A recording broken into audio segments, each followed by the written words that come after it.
that can liberate the mind from material consciousness to spiritual consciousness, so that our entire perspective changes.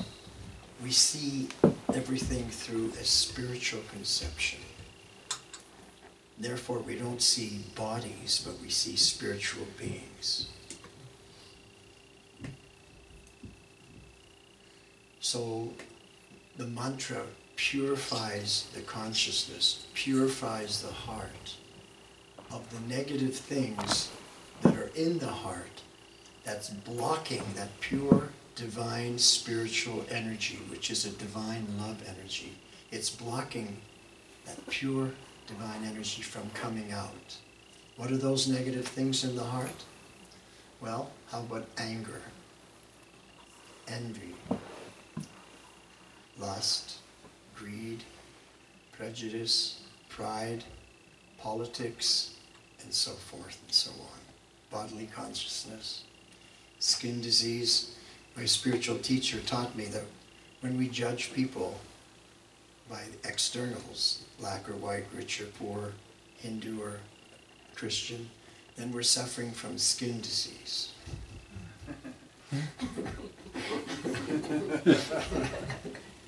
Is there something to drink, please? Thank you. So the mantra purifies the consciousness. Just like when you're cleaning the house, you have some detergent, some liquid, cleans the dirt, right? So the mantra cleans the negative or the dirt from the heart, from the consciousness. Clear? Now how does it do that? How can it do that? For example, supposing we were to chant Coca-Cola, Coca-Cola, Coca-Coca, Cola-Cola. We wouldn't get any benefit whatsoever. In fact, we may go nuts. Because it's a material sound vibration.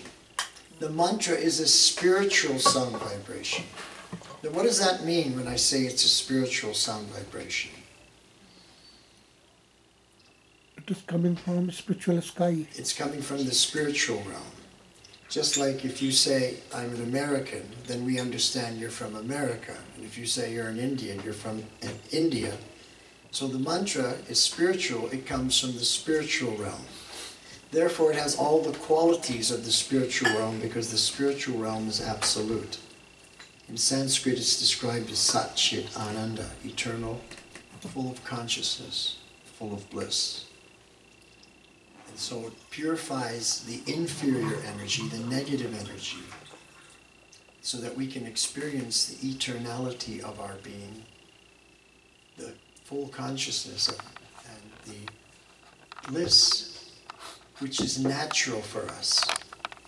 Why is it that no one likes stress and anxiety in their life? Because it's unnatural. No one likes to get sick because it's unnatural for the spiritual being. That's why nobody likes death, because spiritually we're eternal beings. But we haven't realized it. We're thinking we're these bodies. I'm an American body, I'm an Indian body, this, that, male body, female body. Which means we're suffering from an identity crisis. We don't know who we are. We don't know that we're spiritual beings. I mean, we have information, but when does that information become knowledge? When we start living it and putting it into practice, moment to moment to moment, then it becomes knowledge. If we don't live it, then it simply remains information. Clear?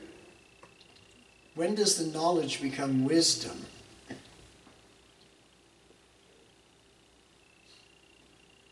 When we actually get there, where our every thought, our every word, and our every act is in full spiritual consciousness and seeing everyone else as pure spiritual consciousness. Then we have wisdom. In other words, we are that, rather than we're talking about that. We're there.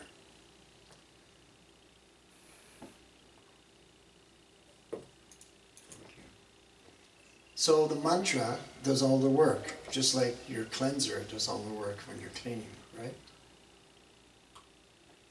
The shampoo takes all the stuff out of there. So all we have to do is allow the mantra to enter into the ear, into the consciousness, and into the heart. And then the mantra does the work, does the purification, the cleaning. Just like you take a shower to clean the external, the outside, we chant the mantras to clean the internal, the inside. Now you see here we have white light. Everyone knows that light is white, right? But if we put red plastic on these, then we'd get a red color. Put blue plastic, we'd get a blue color. So the white light, when filtered through some external plastic, doesn't come out its natural color. So similar, the divine love in our heart, filtered through the negativity, doesn't come out purely, doesn't come out divinely. And that's why we see this sometimes. We don't see eye to eye. Have you ever wondered why the person that's most dear to you, the person you love the most, gets the most of your anger? We speak the most harsh to the person who's most dear, whereas to strangers, we're quite polite, well-behaved. You ever wondered why? No. You haven't wondered why.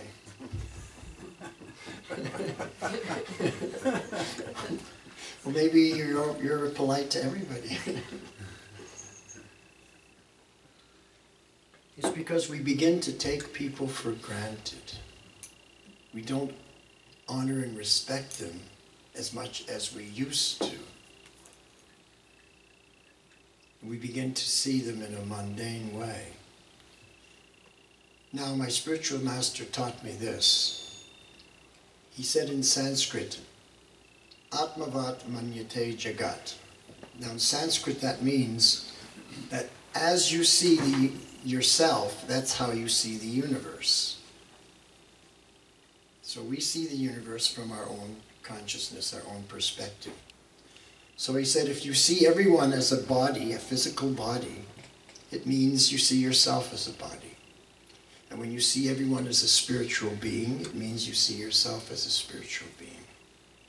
So those persons who see everyone as a spiritual being, what do we call those persons? There's a word for it.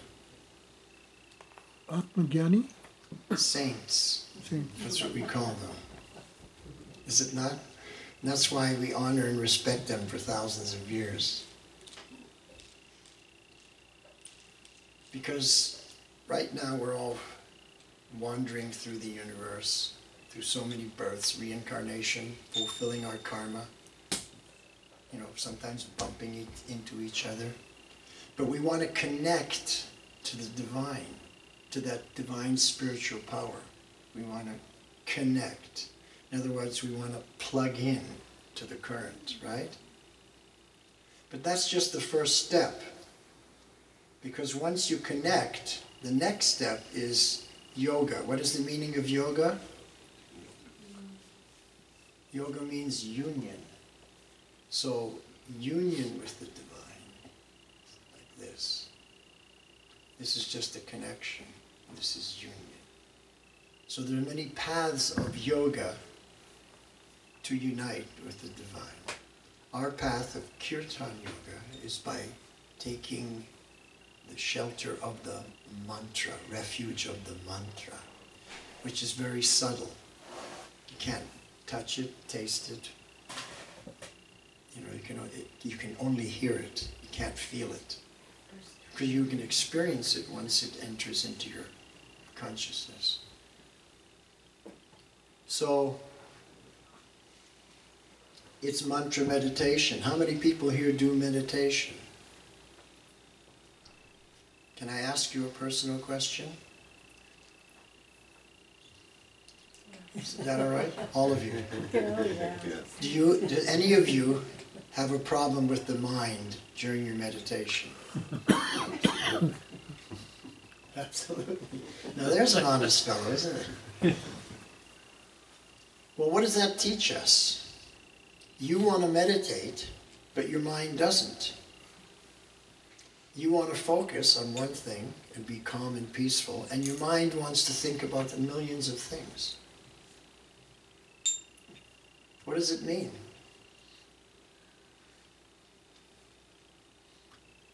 It means that your mind is completely out of control. It doesn't do what you want. It does whatever it wants. That's what it means.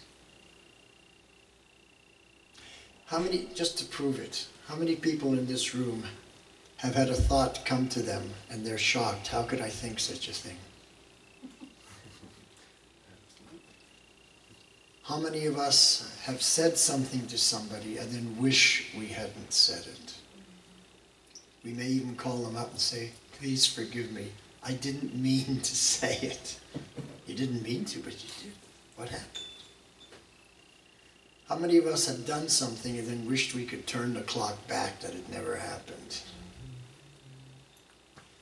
So this is the proof that our mind is out of control, and it's making us say things, think things, and do things. That it's not me.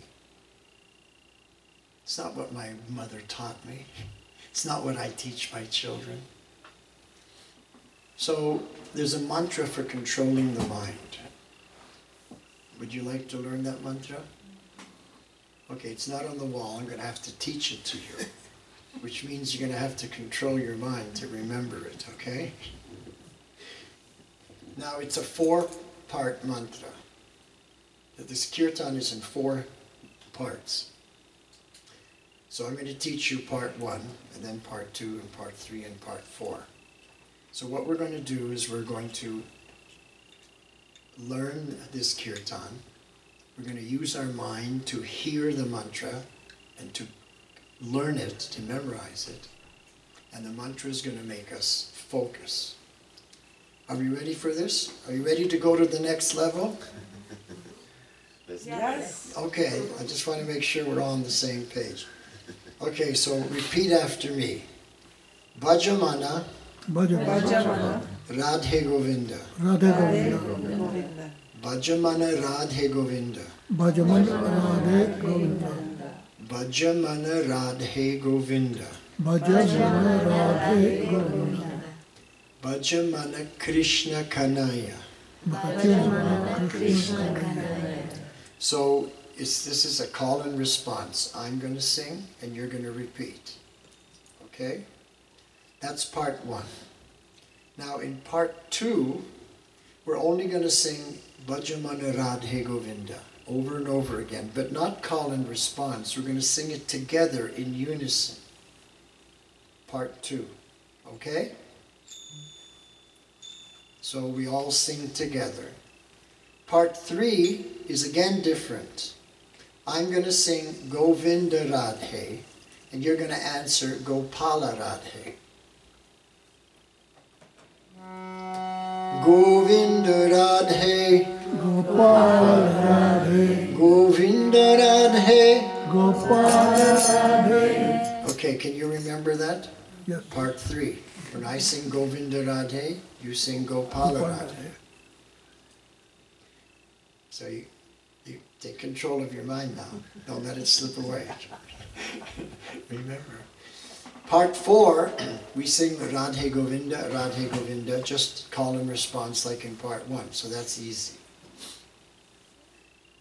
Are you ready for this? Yes. Okay, there you go.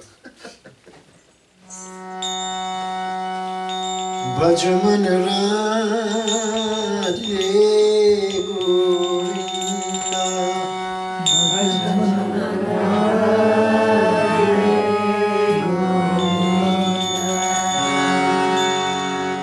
Bhajamana Radhe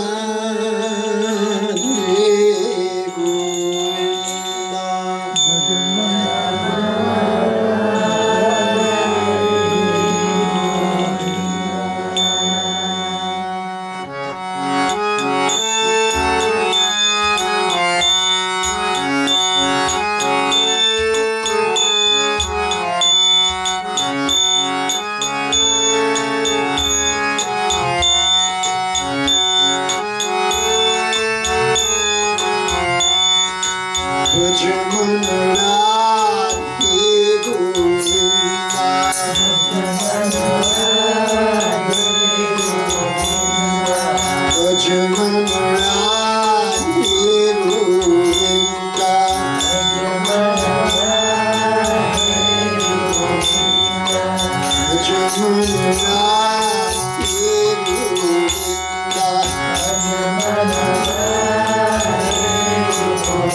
Bhajaman Krishna Kanaya,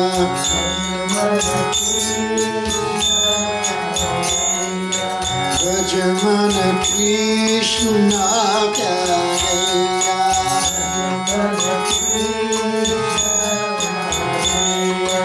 Bhajaman Krishna Kanaya,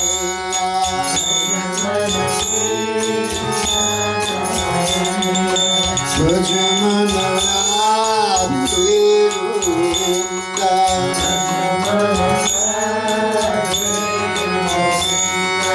Bhajaman Radhe Govinda,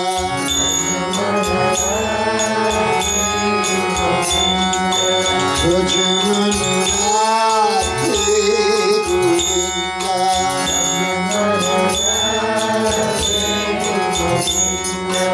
Bhajaman Radhe Govinda,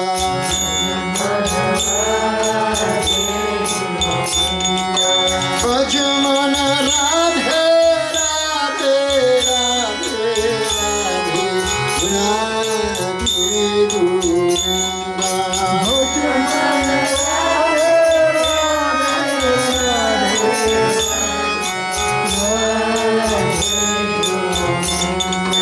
Bhajaman Radhe Radhe Radhe Radhe Radhe Govinda,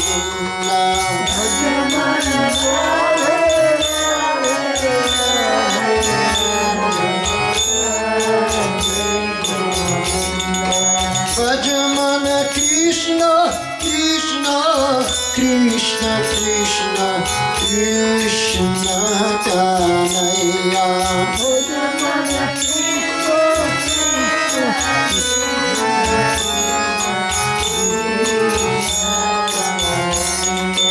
Bhajaman Krishna Krishna Krishna Krishna Krishna Kanaya,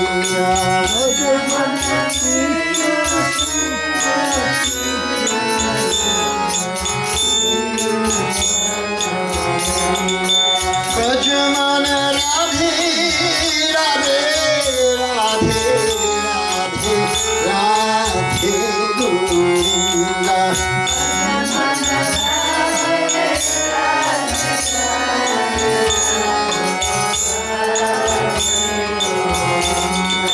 Bhajaman Radhe Radhe Radhe Radhe Radhe Govinda,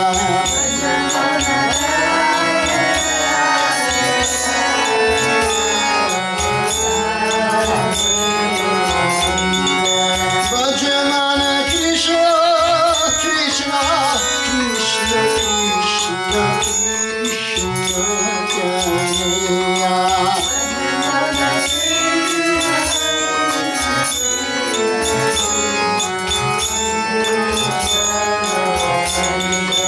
Bhajaman Krishna Krishna Krishna Krishna Krishna Kanaya,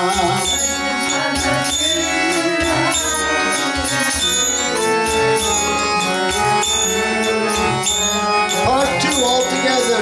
Bhajaman Radhe Govinda, Bhajaman Radhe Govinda, Bhajaman Radhe Govinda, Bhajaman Radhe Govinda,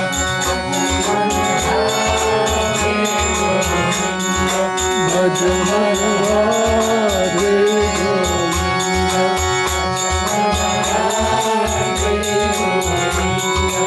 Bhajaman Radhe